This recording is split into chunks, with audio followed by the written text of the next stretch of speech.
I'm excited to have Dr. Suber today. He is one of our, remind you that we, ConsciRise, we're known for, that we have vetted, trusted practitioners, and Dr. Suber is one of those. But let me give you an official introduction of him. So Dr. Suber offers a convergence of lived experience and formal education grounded in extensive training in metaphysics and spirituality across multiple traditions, including light work, sound healing, qigong, and meditation. Alongside his spiritual path, he brings more than 46 years of experience in the criminal justice system, giving him a rare perspective. I really think y'all will find this today. This is a very rare perspective that he brings to stuff that bridges both the metaphysical and the practical material world. So he holds a PhD in metaphysics from the Metaphysics University of Sedona, Arizona, a Master's of Science degree in criminal justice from St. Joseph University in Philadelphia, Pennsylvania. In addition, he is a licensed life insurance, annuities, and real estate. He's licensed in life insurance, annuities, and real estate, reflecting his practical understanding of financial systems and long-term planning. Dr. Suber has studied under numerous spiritual leaders and energy teachers, including Robert Ping, Guru Bawa from the Guru Bawa Fellowship, and teachings of Carl Jung and Alan Watts. Among others, his spiritual journey began in Christianity and later expanded into the study of Ekankar and Buddhism, allowing him to integrate diverse philosophical and mystical traditions in his work.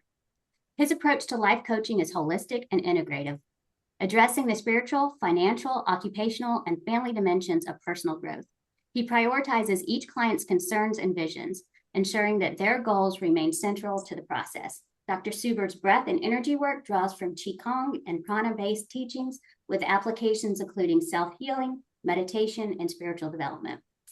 His upcoming book, which we are all very excited about, which will be coming in like 2 to 3 weeks from what I hear, is called Religious Confusion, and it explores the complexities of faith traditions, spiritual identity, and the search for deeper understanding across religious paths.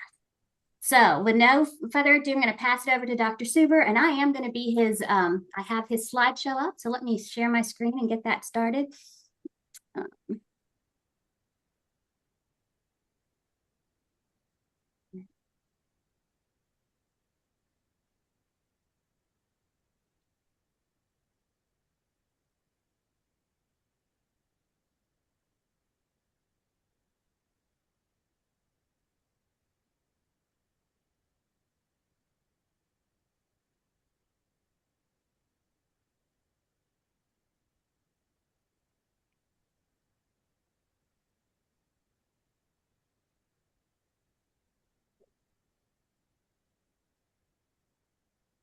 Here we go.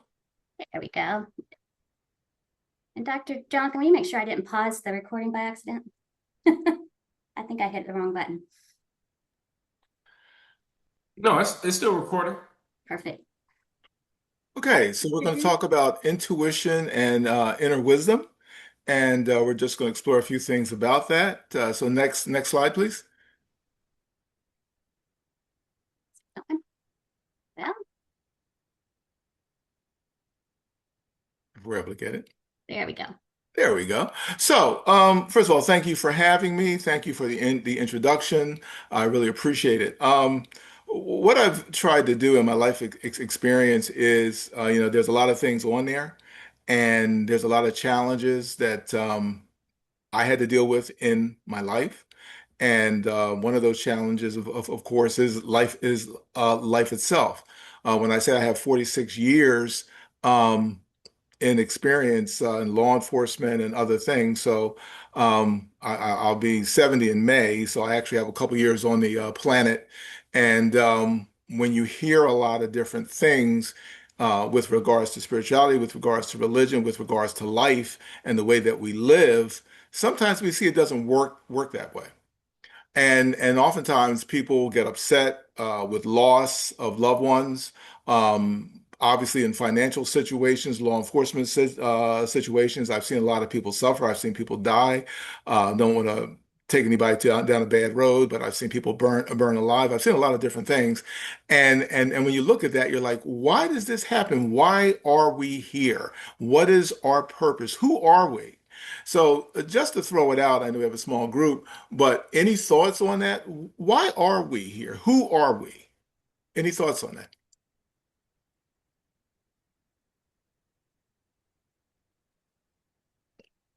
If not, okay, I then guess I'm sorry. Go ahead. no, I'll say I guess we are. I would say we are souls that are in physical bodies that are here to experience and to grow spiritually, to grow consciously from I would say a spiritual plan or curriculum, but really I think it's a process of us realizing that we're all one and we're all connected.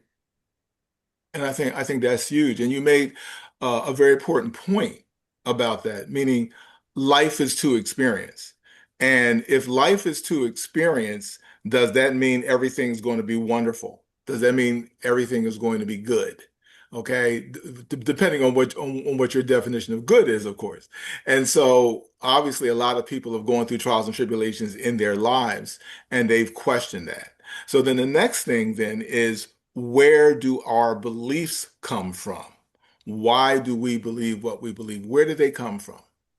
Any thoughts on that to add to that?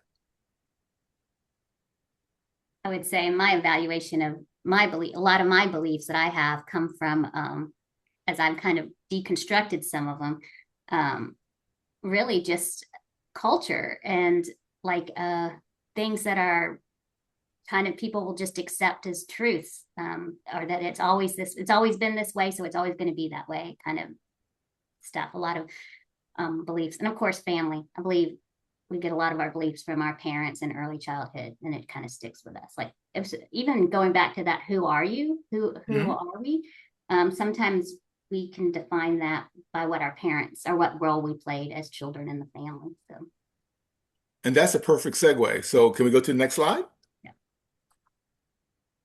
So, so we get into what is intuition, and as we lead into what intuition is, coming back to your comments, Rhonda, before I read this, let's get into that.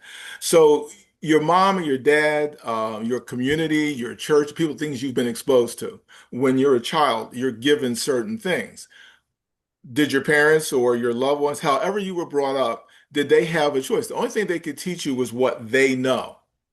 But what happens is, what a lot of people don't seem to realize is that when you get to a certain point, because somebody's given you something, does that necessarily manifest into you? Or should you take a look at those things and analyze and say, okay, fine, you've gotten me up to this point. When does it come upon me to take myself to the next level? So, for example, if I'm born a Christian, meaning into a Christian family, and I'm a little kid and they send me to a Catholic church or to a Protestant church, I'm going to be filled up with what? Christianity. If I'm Muslim, okay, and I've been to an imam, again the same thing, and I've raised in that community, in that culture, and go to the mosque, I'm probably going to be a Muslim, and we can go down the road to Hindu or whatever. But when you get to a certain point, should you ask yourself, and I'll say I did because of things that I saw that didn't add up, what else is there? And then I started looking at things like, well, I was Presbyterian raised, and so I looked at Islam, got into Hindu, the Bhagavad Gita, the Rig Veda, studied Ekankar, Buddhism, the Middle Path, and all that. And I had to figure out, meaning, who am I? Is there anything wrong with Christianity? Of course not. Anything wrong with Islam from my perspective? Of course not, depending on what you do with it and how you process it. So that took me to a point to decide, who am I and where am I going to go with my life, and how, I was going to live it or not live it, and what was I going to connect with. So once you establish that, now we get into things like, what else is there? So when you look at yourself, have you ever said, well, why did I do this? Why did I do that? Have you ever done that? Okay. And when you've done that, who are you talking to? If you say, oh, snap, that's not me. Why did I do that? Who are you talking to? So is it you inside saying this, or is it you out here somewhere observing yourself and communicating? So the question is there more to you than what meets the eye? Is there what we call a higher self? Okay. So when we look at intuition, that's where we're getting into. So intuition is an innate inner wisdom, a gut feeling, a sense of knowing that provides guidance without conscious reasoning, often contrasting with the more structured conscious process of inner beliefs, which are often a product, as Rhonda pointed out, of upbringing and reflection, while institution is non-rational, spontaneous, intuition is non-rational, spontaneous understanding. Inner beliefs are propositional attitudes that can be cultivated through reflection and can sometimes align with or diverge from intuitive insights. Cultivating intuition involves creating stillness, observing patterns, and trusting these inner nudges, which can lead to greater clarity and a sense of living authentically. So you're going in, that gut thing. I'm feeling something. And even though you've been trained a certain way, you've been told to do something, and something says, we ain't doing that. Where's that coming from? And I know everybody here has experienced it. Okay. But did you look deeper to kind of figure out where that sensation was coming from? And what's interesting about that, oftentimes we've had situations where we get that feeling in the gut, if you will, for something we've never done before, for some place we've never been, for something that we've never experienced, but we still get that feeling. So where's that coming from? Next slide, please. So that gut feeling. So we can say that intuition is often described as a subtle inner voice that provides guidance to a sense of knowing, a flash of insight, or a physical sensation like a gut feeling. It's non-rational, which we said. It's unlike reasoning or logical thought. Intuition is a non-rational process. It's a form of innate wisdom that helps us orient ourselves to make decisions. It's a compass. It acts like a built-in compass guiding us towards choices that align with our true selves and our innermost desires. Next slide, please. So are there any thoughts on that? And as I ask that question, I'll just read this real quick. The intuitive mind is a sacred gift, and the rational mind is a faithful servant. Let's take a look at that again. An intuitive mind is a sacred gift, okay? The rational mind, what you learn in school, the rules or whatever, the faithful servant. We have created a society that honors the servant and has forgotten the gift. And that's not me saying this. This is Albert Einstein saying this. So even a scientist such as Einstein knew that we were more than the sum of our parts. There was something else there. Where is that? Now, we can look into our belief system and we can call it God, we can call it the source, we can call it the all. That's fantastic. Okay. And so the question becomes, are we separate or are we already a part of it? Any thoughts on that? Anybody? I definitely believe we're already a part of it. Okay. Like I mean, I guess there's lots of ways to say it, and different traditionals will say it a different way, but maybe in a scientific way would be kind of like holograph or like a fractal of, or, there's something in our pattern that matches the pattern of all of creation and how much it kind of comes out. And then in the Christian perspective, it's the image of God, right? That we're created in the image of God. Okay. No, I love it. Perfect. Okay. Yeah, absolutely. Anybody want to add to that? Next slide. Oh, I'm sorry. Go ahead. Well, I believe that we are already been here before, and I believe that our rest and we come back, saying over again until we really finish what we are supposed Okay. to believe. Okay. No. And Mark, if for some reason it seems like it's going in and out a little bit, but say that one more time, please. I said that I believe that, we already been here before. I believe that our spirit will be resurrected until we finally finish what we are really supposed to finish, really be at peace that, you know, say intuition, gut feeling, because we already been here before. Okay. So, in that sense, then, if we've been here before, and see, all this works together. So, if you believe we've been here before, okay, then we're in this physical body, all right? And we occupy this physical body, but at some point we get into this body and we leave this body. We call it a cycle of life. Where are we going? And then that consciousness, does that consciousness keep going? If you believe what you just described as reincarnation, do you believe that process is an ongoing process until you learn or experience? Going back, life is to experience whatever it is you need to learn. If that's the case, then there must be something bigger than us that we're connected to establish what the goal is. What I'm talking about is the higher self. And what I'm Right. talking about is something that you connect to, that arguably, call it natural law, innate, that we already have.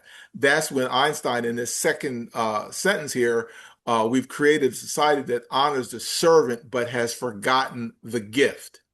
So we all have that gift, if you believe that, and I do. Yeah. We all have I do that as gift, well. I do for as sure. well.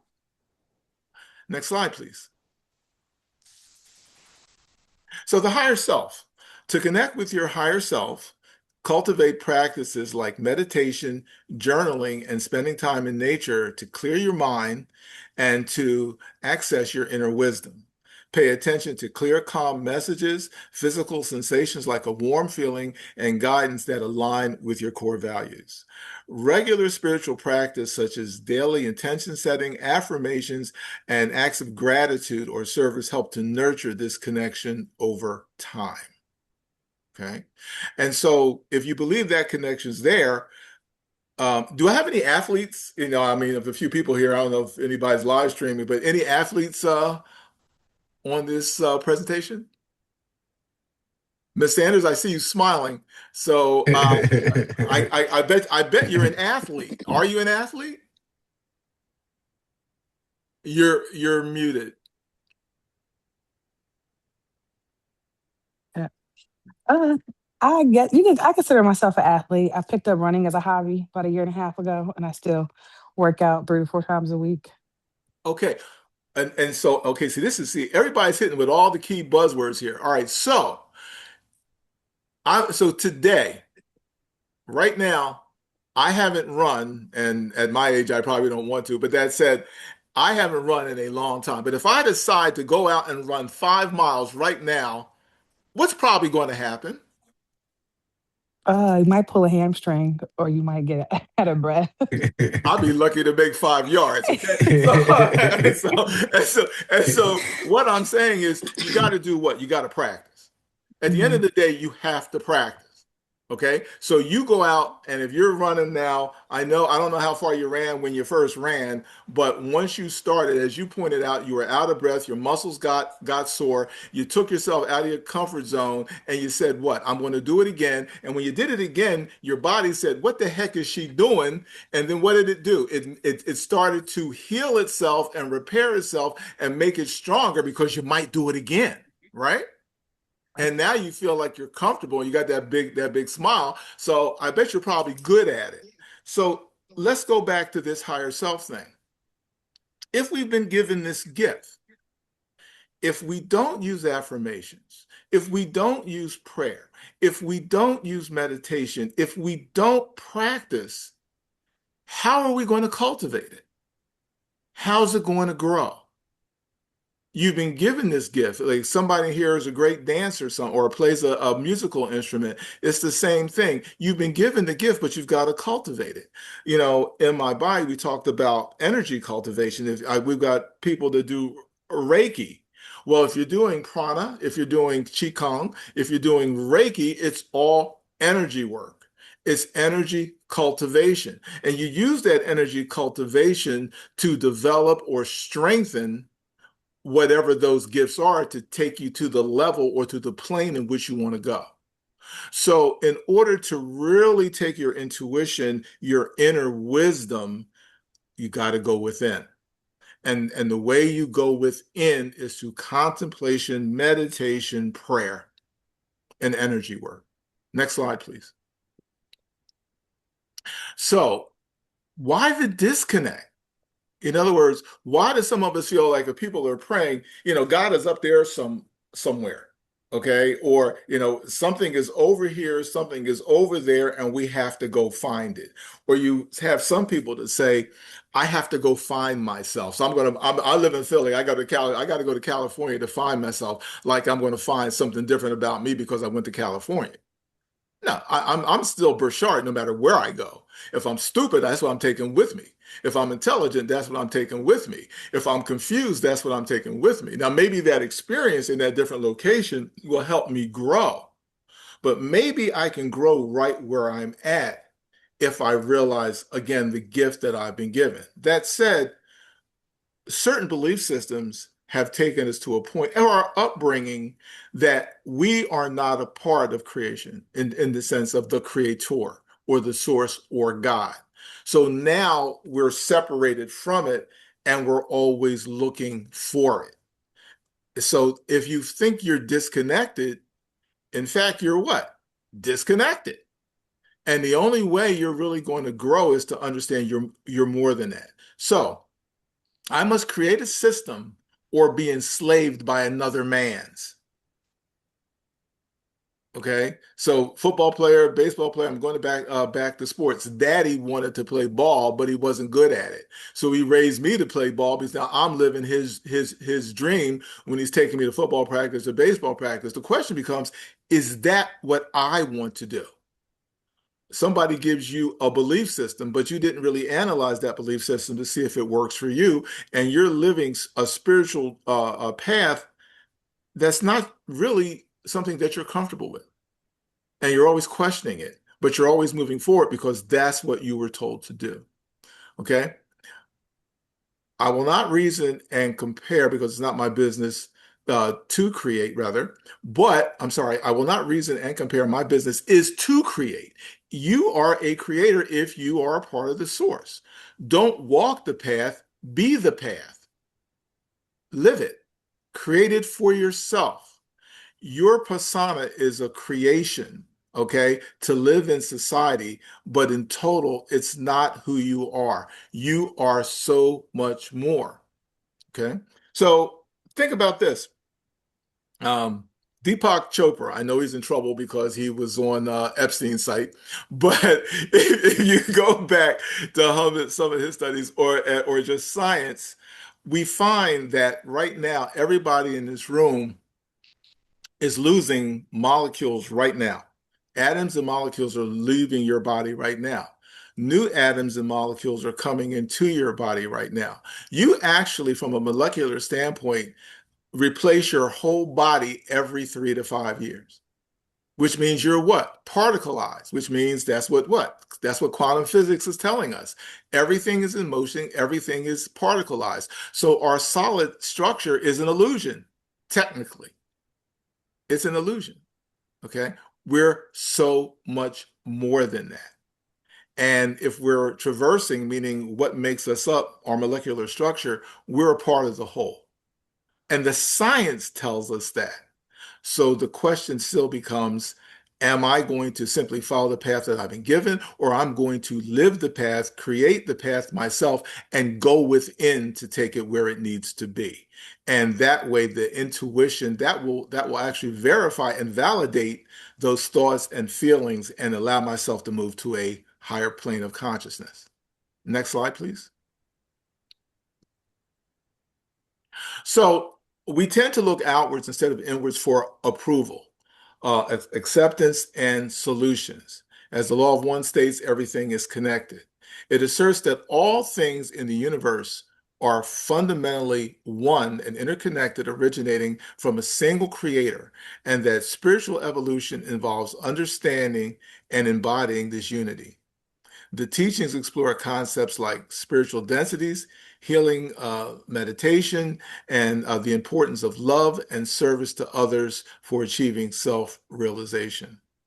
In the book of Thomas, Christ states that the kingdom of God is within. Therefore, everything we need has already been given. maybe we're more powerful than what we realize. Maybe self-love and realization is the key. So even if you go back to the book of Thomas, and I think it's written in other areas of the Bible for those that follow the Bible, it tells you the kingdom of God is within you. Okay. And that's not the only place where that's coming from. If you study Buddhism, the focus of Buddhism, if you're going into non-attachment, if you're going into self-realization or self-actualization to what they call nirvana, how do you do that? By going within. If you're studying the Hindu belief system, again, you're getting into what the Shakti, Vishnu. You're going within to make those connections. If you study different belief systems, okay, the meditation, the drums for frequency, you're going within. And that's another part of this experience. And that is, if you get into meditation, how are we meditating? And what are we using to go within? Do I have any meditators here? Does anybody here meditate? Cindy, you smile. How do you Yeah. meditate, Cindy? I mean, pretty much every morning, right when I wake up, that's like, it's calm and quiet, and I just chill every morning and go within. And then I can feel I get in heart and brain coherence, and I just let whatever come in, come in. So, yeah, I'm a big fan. And so so just curiously, so when it's coming in, back on this whole point of intuition, feeling, and thought, where do you feel like this is coming from? So, yeah, I believe we're all connected, that we're all source energy, and I like source, or, God, whatever you want to call it, is, from my understanding, trying to experience whatever it can, so that it can grow and evolve and so forth. And so that's why we're these little, aspects of it that came down in human form, just so it can grow and expand, and, its consciousness. And I don't know exactly what the entertainment purposes is, or just, but it's all to expand love and self-awareness. And so, yeah, meditation is a huge key to that, like you said, going within, and reconnecting to self-love, because that's what it all stems from. But we have forgotten that, as we Absolutely. have these belief systems that have diverted our attention and distracted us and veered us away from that path to our inner connection. Okay. Dr. John, you said that you go inside a little bit. Where do you go and how does that work? Yeah. So normally whenever I do my meditation, it always starts with visualization. So I actually visualize me like going into a door, and on the other side of that door, I'm in this very, very, very peaceful place. And in that peaceful place is not only where I meditate, but that's where I meet my higher self every morning. And I meditate with my higher self every morning, and my intuition while meditating, and is also to uh, build that connection, and try to get some of that knowledge that my higher self has. That way, it can be able to, I can utilize it with the things that I'm dealing with in my life. And then also, I'm doing specific breathing exercises as well. But I found that when I leave, I only not leave feeling more peaceful, but more in a space of wanting to kind of be of service, as you mentioned, for self-actualization. Nice. So both of you made a couple really good points with that as well. If you're brought up, and I'm not again passing judgment on any belief system, I definitely will not do that. But that said, if you are brought up in a system that's telling you that you're worthless, if you're brought up in a system that's telling you that basically you're here, out of, for lack of a better word, sin, and there's nothing else, and everything else is about mercy, and you're always looking for something that's somewhere else because you're disconnected from it, and you're a little child and that's all you've been given. When different things are coming into you, you tend to ignore it, you don't cultivate it because you're looking for something external. As we're brought up as children, um, oftentimes we're looking for that external approval. The young lady, you got the nice dress on, but if you're going out for a date, you're asking the other person, the guy or whomever, how do I look? And you're gonna be happy or sad depending on somebody else's opinion. Can you look in the mirror and be happy with the way you look and the way you feel, regardless of somebody else's opinion? Are we strong enough within ourselves to do that? So many people are not. And so many people feel certain things. So many people, as we say, everybody has the gift, but they've been disconnected from it. And if you just go back to the words of Christ from the book of Thomas, the kingdom of God is within. The source, whatever you want to call it, I believe and I teach and when I counsel that love yourself, as Cindy pointed out, because that's key. You are connected. That's key. So when you're getting that gift, those thoughts, that intuition saying, maybe I need to think about this, maybe you should listen. And of course, if you use the other things that we mentioned, the journaling, the energy cultivation, frequency, and I haven't spoken about frequency yet, all these things help us to get to that next level, what we call a higher level of consciousness. Next slide, please. Hey, Dr. Suber, real quick, we got a question coming in from Facebook. It said Sure. you mentioned that we need to cultivate and practice to have that relationship. Why do you believe we have either been taught or told that it should be something that comes easier? Say the last part of that. Why do we believe that it is something or isn't something? Is something that should come easier, that we should not have to do all of this work to cultivate. Okay, and that is a very good question. And my answer to that is civilization. Okay, I'll repeat that. My answer to that is civilization. The more, I'm a proponent of education, but that said, we've taken the science to the point where the science, from little kids, from a science, if we can't feel it, if we can't touch it, if we can't smell it, it doesn't exist. Okay, and so our education, there's things that we have felt as children, and we're told, oh no, you shouldn't have felt that. Now, I'll give you it's an extreme example, but for whatever reason, I've had people in my life come to me and just tell me things. And one of the things that I had believe it or not, the Terminex man, I had termites and get my house inspected for termites. And the Terminex man came and he goes through my house, he does an inspection. And for some reason, we're talking at the very end of the inspection. And he says, I saw my grandmother go up the stairway to heaven. And I'm like, what? And he just told me this, right? He says, and not only did I see it, but my brother saw it, my siblings saw it, three of them saw it. And grandma was very sick, and they're standing in the room, and they actually saw her leave the body as kids. And they saw her ascend. She smiled and waved, and poof, she was gone. And he said, but we all got together and said, nobody will ever believe us. And they didn't tell anybody because our culture, our science has told us that can't happen or that's not real. People that have the NDEs, the near-death experiences where I had a young lady come to me. I was giving a lecture on criminal justice or something on leadership. And a woman on the front row came up to me and she said, Professor Suber. I said, yes. She said, I died before. And I'm looking left, I'm looking right, and I'm saying, what? Why are you telling me this? I said, wait a minute. All right, well, what happened? And she said to me, remember this is before COVID, SARS, it was SARS at that particular time. And so she caught SARS.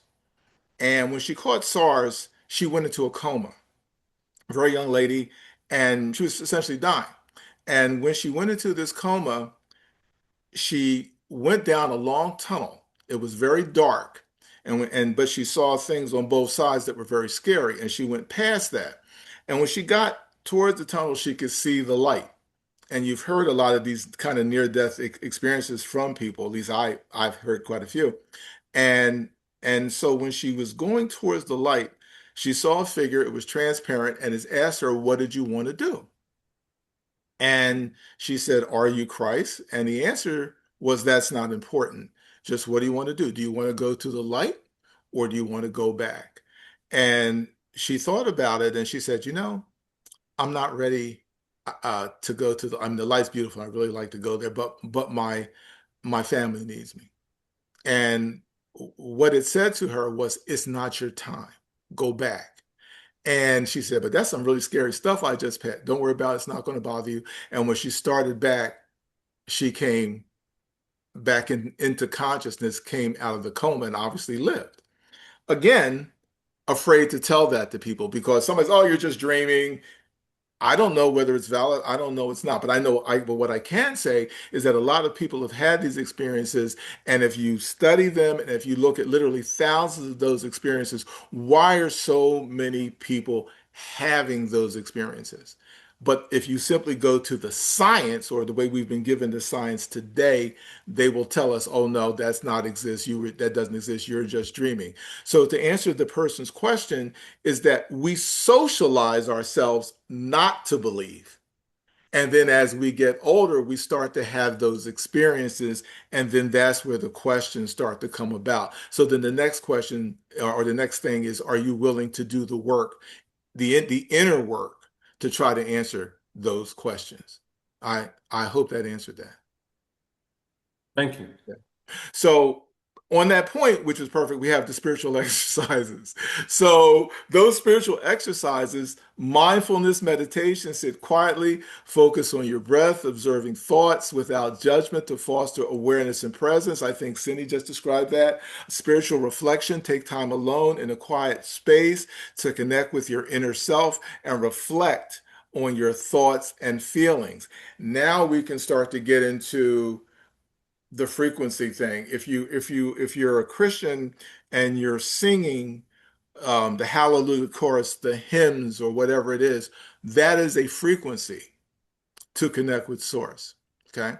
If you're listening to African drums, that is a frequency to connect with Source from the standpoint of their spirituality. If you're chanting, Eastern culture, if you're chanting the Om, A-U-M, O-M, Om, and you close your eyes, you focus on the center in between your eyes. Some people call it the third eye or the Tizratil. You will actually, believe it or not, if you do this enough, you'll actually start to get visualization. Okay. And again, these are ways that we can use the gift and grow that gift to try to make those connections. But the thing about that is nobody can do it for you. It's your journey, it's your experience. And if one person makes that connection, I can tell you everything that I do, but it doesn't mean it's going to work for you. The good thing is that it is your journey. So if you really do experience it, you're not copying. So for you, it's real. I'm sorry. I was gonna say, Berchard, it's interesting because when my spiritual stuff started, it wasn't an NDE that caused it, but an STE, a spiritually transformative experience. But I didn't find that out until I had to see a ton of doctors because, I was having visions and, the poems coming to me and just collapsing and having energy, surges in my body. But I had doctor after doctor, and I had MRIs, EKGs, EEGs, neuropsych evals and all that. And they were all like, wouldn't believe me, and I was getting different guidance for the spiritual stuff, books to go to and that. And they still wouldn't believe me. They still wouldn't believe me. So like, I fully understand, but it wasn't until I found somebody that was involved with more of the Eastern based philosophies, that wasn't, was a little different branch of things, thinking compared to what we had in Wisconsin area, and he said, you're going to have to do self-research. So, I mean, it is like that inner calling. If you are meant to do something, you have to do the work yourself, as you're saying, and, branch out, and, then that guidance will come to you. And then the more that you quiet your mind and want to find answers, and that if you allow yourself to tap into that, they will come for you. And that's, then I've spent 15 years now, I have been understanding and researching all this stuff. But it is a matter, yeah, what you're saying, like when you have skepticism all around you,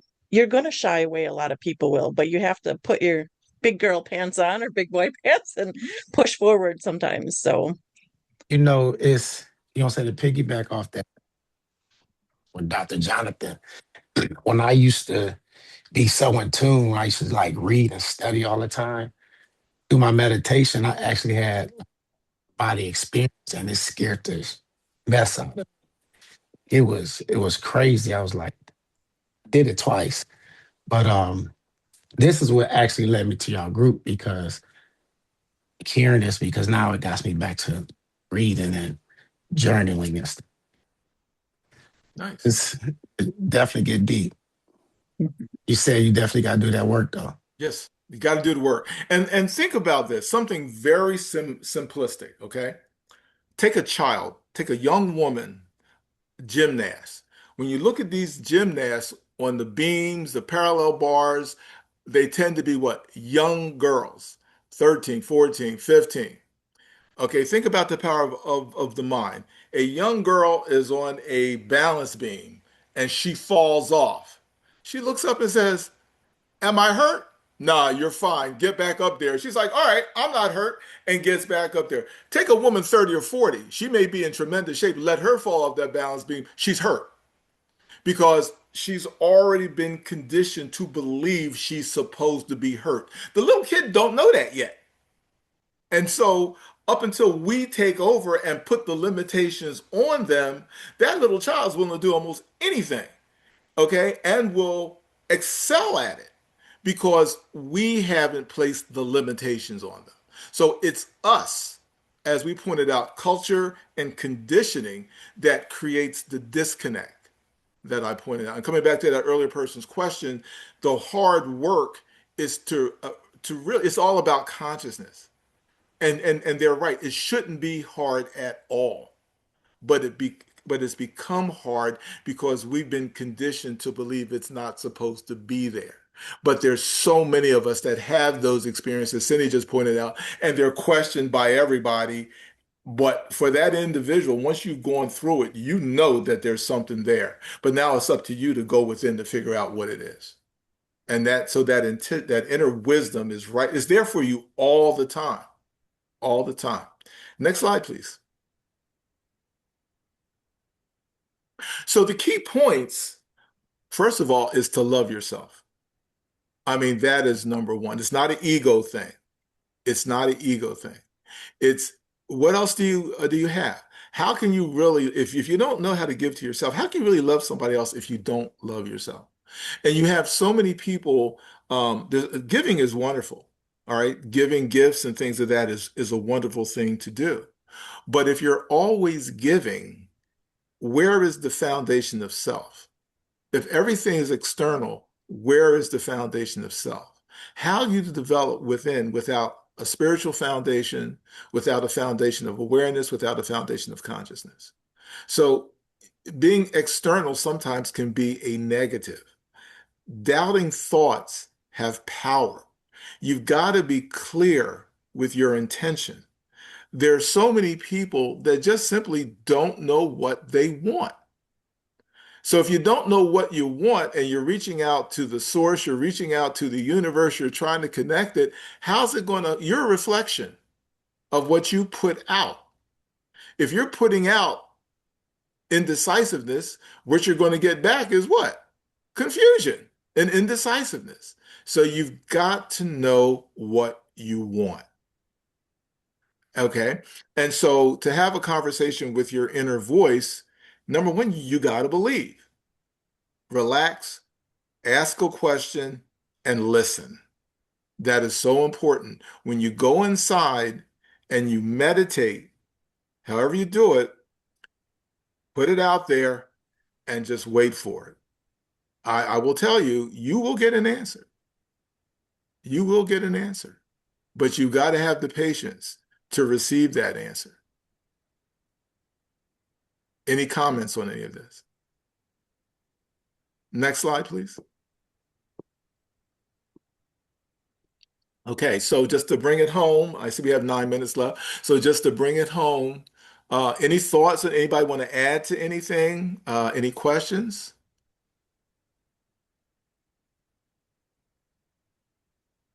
Well, then I'll say thank you so much for having me. Well, hold on one And second. oh, I'm sorry.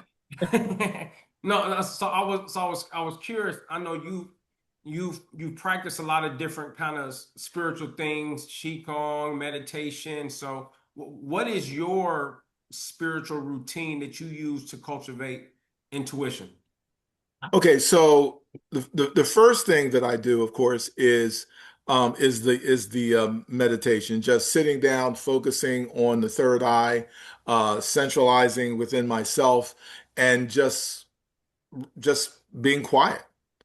Every once in a while, if there's too much turbulence around me, I may do from Ekankar, I learned Hugh, and then from traditional Eastern belief systems, the Om, and I will use both of those. And then basically I will say to myself, and I'll be very honest, I will say that, I am one with the universe is one with me. I am in the source is in me. I am healthy, I am wealthy, I am wise, I'm getting healthier, wealthier, and wiser every day with gratitude and humility. And so it is. And I have and I go through that process every day. And what I've found is that pretty much, I mean, within reason, obviously I still live on the spiritual, I mean on the physical plane, okay? Within reason, um, I pretty much get what I ask for. Now, I will say this, and this is so important. This is what a lot of people don't get. And that is when you put something out there, when you're asking for something, it's got to be about you. Okay. If I want something for Dr. Jonathan, I want something for Cindy T, I want something for Rhonda, I have no right to put out spiritually or anything else that's going to change your reality or impact you. So if I'm saying that you should be a certain way, you should change something. In other words, I'm defining you, you're probably going to get a bad result. Okay, it's got to be about you and your personal development, your self-love, not using your power or your influence to try to change somebody else against their will.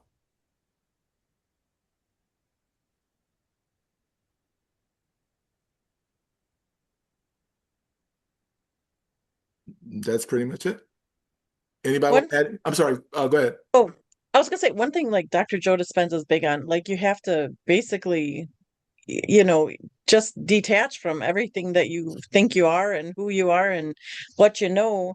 And when you do that and eliminate those different limitations that you put on yourself, then you can allow the floodgates to open more so, and you can have radical changes in your life or your health or, your job or career or whatever that it may be when you get out of your own way. And I mean that's so key because then you can expand your awareness to the quantum field or Mhm. that magical realm that is within everyone's reach, but it's like we are always limiting our beliefs so that doesn't allow that to come forward. So Absolutely. mhm, Yeah, Dispenza. No, and I've listened to some of his work. I like Dispenza. I like Greg Braden, yeah, Alan Watts, Bruce Lipton. I follow a lot of people. Sadhguru. I've listened to all these people. Studied a lot of the, not everybody, but a lot of these people.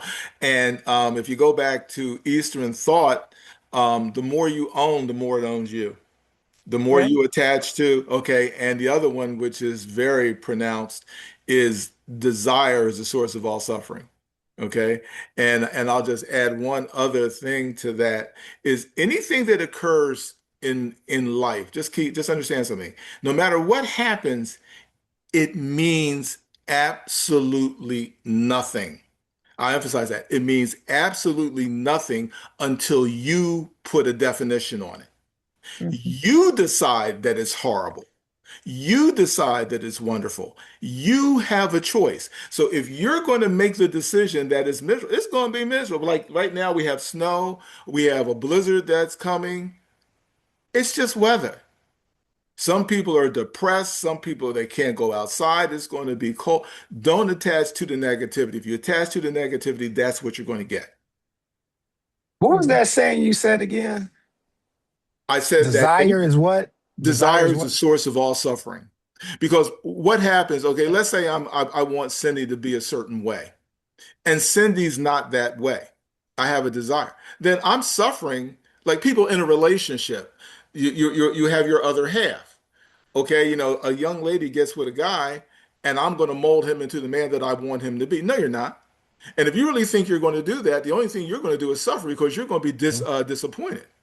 Okay, if I look at the world right now, and there's a lot of things in the world that I don't like, but if the world, if I think the world's going to be the way that I think it should be, it's not. I'm going to be disappointed. So what I need to be able to do is accept things for the way that they really are. And then I make a decision as to how that's going to impact me. I have a choice. You always have a Yeah. choice. A lot of times people just don't believe that they have a choice. One thing that was really key when I heard this, it like, because I had a divorce and like it just devastated me. But one thing it says, whenever you have an end to a relationship, you are not suffering from a broken heart. You're suffering from broken expectations. Absolutely. And Absolutely. Absolutely. expectations can kick our butt, if we let Absolutely. them rule our emotions. And that's why most relationships go bad, because somebody has that expectation and the expectation is not being met. So if you're a certain way, that's not your problem. That's my problem because I can't accept you the way you are. But see, what happens is we want to externalize that and we want to persecute or hurt the other person because we can't handle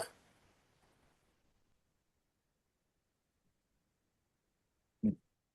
Wanted to add, I liked your part when you were talking about the persona and how so the difference kind of helpful, like the more you spend time quietly with yourself, the more you recognize what's really you and what was the persona or role, or some people might even, I mean, it's a little different than ego, but it is a protective thing that you created or is given to you that's different from that higher self. So you can start to, the more time you're quiet within yourself, you start to notice, is this my protective character I've built to live in whatever role I'm living in right now? Or is this really my higher self? And like being Of able, course. so like when you say the you inside or you're listening, you start to, the more quiet you get, the more time you spend with yourself, and that you can start to separate which the you, what you are you listening to. And there's Mhm. layers to that. And it comes, yeah. And so you talked about the observer thing, but then there's even a step further back that gets, which is the all, the connectedness. Like ultimately truth is it's just one, it's all one thing. And we're just experiencing it in different facets. Absolutely. Yeah. So when you're cultivating intuition, when you're cultivating wisdom and you're going within to do that, you do it without expectation. Mm-hmm. Mm-hmm. Well, we are right here at time. We thank you, Dr. Berchard, so much. I want to remind everyone that you can connect with Dr. Berchard if you want to do any one-on-one coaching with him. He's available on ConsciRise, and be on the lookout in the next 2 to 3 weeks for his book, Religious Confusion, which is going to explore the complexities of faith traditions, spiritual identity, and the search for deeper understanding across religious paths. So I'm excited to to read that book. So yes. Thank you. And thank you so much. And thanks for having me. I really appreciate it. Thank you. I really appreciate you. Thank you. Thank Well, you. everyone have a great evening. Everyone, thanks for joining us on Facebook and LinkedIn, and you all have a good evening. And You you too. as well. Thank Thank you. you. Thank you. Bye-bye. Bye.